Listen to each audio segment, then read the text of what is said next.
সুপ্রিয়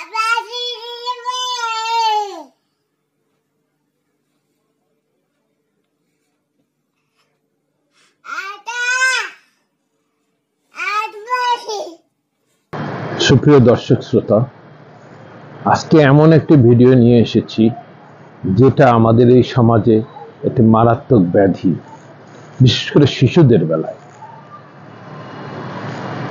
দর্শক শ্রোতা, যে ভিডিওটি দেখলেন এটা আমার নাতনি। 1 বছর বয়স থেকে সে মোবাইলে আসক্ত। সে মোবাইল দেখলেই নিতে চায়, মোবাইল দেখে তাকে খাওয়াইতে হয়। এইভাবে 3.5 বছর পার হয়ে গেল। এই 3.5 বছরের মধ্যে যখনই তার মোবাইল বন্ধ করার চেষ্টা করা হয়েছে, তখনই সেটাকে ছুঁড়ে ফেলে দেয়, অন্য মোবাইল নিয়ে ফেলে দেয়। তাই তাকে আলাদা মোবাইল কিনে দেওয়া হইল, এবং সে মোবাইল ছাড়া চলে না। যতক্ষণ জেগে থাকে ততক্ষণই সে মোবাইল ব্যবহার করে। আপনারা ভিডিওটিতে দেখছেন, সে তখন 1 বছর বয়স, সে কথা বলা শিখে নাই, কিন্তু সে কিভাবে মোবাইলে কথা বলতেছে, এটা কি তার অপরাধ? এটা আমাদের অপরাধ। আমরা যেভাবে কথা বলি সে সেভাবে কথা বলার চেষ্টা করতেছে। আমাদেরকে শিশুরা অনুকরণ করে। আগে সংযত হতে হবে আমাদের, তারপরে শিশুদের আমরা সংযত করব। তো আজকের ভিডিওতে এটাই দেখবেন যে কিভাবে এই শিশুটাকে আমরা মোবাইল থেকে ছাড়ালাম, সেই সঙ্গে মোবাইলে কি কি ক্ষতি হচ্ছে, এবং আপনারাও কিভাবে আপনাদের শিশুদেরকে এই মোবাইল আসক্ত থেকে সরাবেন, তাদেরকে আবার সুপথে আনবেন। আজকে এই বিষয়গুলো নিয়ে এই ভিডিওতে তাই দেখাবো এবং তাই বলবো। সুতরাং অনুগ্রহ করে পুরো ভিডিওটা দেখবেন, ধৈর্য সহকারে দেখবেন। আপনাদের যাদের বাসায় শিশু আছে তাদেরকে সঙ্গে এই আচরণগুলি করবেন, এই কাজগুলি করবেন, আপনারাও শিশুদেরকে মোবাইল মুক্ত রাখবেন ইনশাআল্লাহ। তো আসুন মূল ভিডিওতে। তার আগে আমি জাহিদ আহমেদ বিশুদ্ধতা স্বর্ণের ইউটিউব চ্যানেলে আপনাদের স্বাগত জানাচ্ছি। সেই সঙ্গে সঙ্গে অনুরোধ জানাচ্ছি, এখনো যদি আমার চ্যানেলটি যারা নতুন, যারা সাবস্ক্রাইব করেননি, অনুগ্রহ করে সাবস্ক্রাইব করে নেবেন। বন্ধুরা, আমার নাতনি সম্পর্কে আরেকটু বলতে হয়। সে মোবাইল ছুঁড়ে ফেলে দেখে তাকে আলাদা মোবাইল কিনে দিতে হয়েছে, এবং সে একাধিকবার ওই মোবাইলটাও নষ্ট করছে। তা আমরা এই 3.5 বছর বয়সে যখন বুঝতে পারলাম যে তার অনেক ক্ষতি হয়ে যাচ্ছে, তখনই আমরা তার প্রোটেকশন দেওয়ার চেষ্টা করলাম। তো কি কি প্রোটেকশন দিলাম, কিভাবে তাকে সুপথে আনলাম, এই বিষয়গুলি বর্ণনা করার আগে আমি বলতে চাইব, এই মোবাইল আসক্তির কারণে শিশুদের কি কি ক্ষতি হচ্ছে। আপনি জাতীয় চক্ষু হাসপাতালে যাবেন, দেখবেন অনেক শিশু সেখানে চোখের সমস্যা নিয়ে ভর্তি হয়েছে, চিকিৎসা করাচ্ছে। বিভিন্ন চোখের ডাক্তারদের সঙ্গে আমি আলাপ করে জেনেছি যে আগে শতকরা 10 থেকে 15% শিশুদের চোখের সমস্যা নিয়ে ডাক্তারের কাছে যেত। এখন শতকরা 50 থেকে 55% শিশুদের চোখের সমস্যা নিয়ে তারা ডাক্তারের শরণাপন্ন হচ্ছে, এবং প্রতিটা শিশুরই একটাই প্রধান সমস্যা, তারা মোবাইল আসক্ত বলেই তাদের এই সমস্যাগুলি হচ্ছে। এটা ডাক্তারের অভিমত।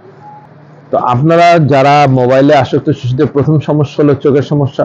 চোখে নানান ধরনের সমস্যা হবে। দ্বিতীয় সমস্যা হলো তার মেজাজ খিটখিটে হয়ে যাবে, সে আপনার কথা শুনতে চাইবে না, আপনার সঙ্গে আচরণ খারাপ করবে। একটা জিনিস কিন্তু আমি বারবার বলি, শিশুদেরকে ধমক দিয়ে আপনি কাজ করাতে পারবেন না। খুব কম শিশুরাই আছে ধমকে।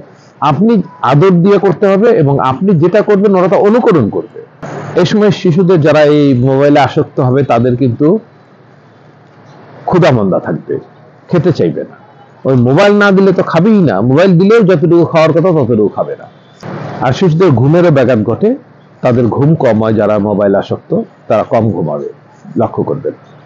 তো বন্ধুরা, এর প্রতিকার নিয়ে এখন কথা বলবো। প্রথমে আমি আমার নাতনিকে মোবাইল দেওয়া বন্ধ করলাম। সে তো কান্নাকাটি শুরু করলো, চিৎকার চেঁচামেচি করতো, জিনিসপত্র ছুঁড়ে মারতো। তখন আমরা তাকে সময় দিতে শুরু করলাম। বন্ধুরা, এই একটা জিনিস কিন্তু ইম্পর্টেন্ট। অনেক শিশুই আছেন একা খেলতে চান না, তাদের একটা সঙ্গীর প্রয়োজন হয়। তাই আপনি বাবা, মা, নানা, নানি, দাদা, দাদি যেই থাকেন ওর সঙ্গে খেলুন। আমরাও আমাদের নাতনির সঙ্গে খেলা শুরু করলাম। যখন যে ফ্রি থাকে সে সময় দিতে লাগলো। তাকে নতুন নতুন খেলনা কিনে দিলাম। আমরা যখন বাইরে যেতাম, কেউ সাথে করে একটু নিয়ে বাসার সামনে একটু হাঁটাহাঁটি করতাম। এভাবে ডেইলি 1বার 2বার তাকে বের করার চেষ্টা করলাম।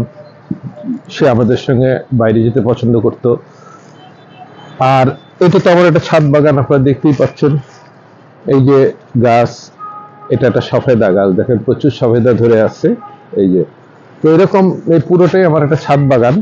তো ছাদ বাগানে আমি যখন আসি, ডেইলি 2বার আসি, সকালে 1বার, দুপুরে 1বার। এই 2বারই আমি তাকে নিয়ে আসার চেষ্টা করলাম। সে আসলো, এই যে দেখুন সে কি করছে,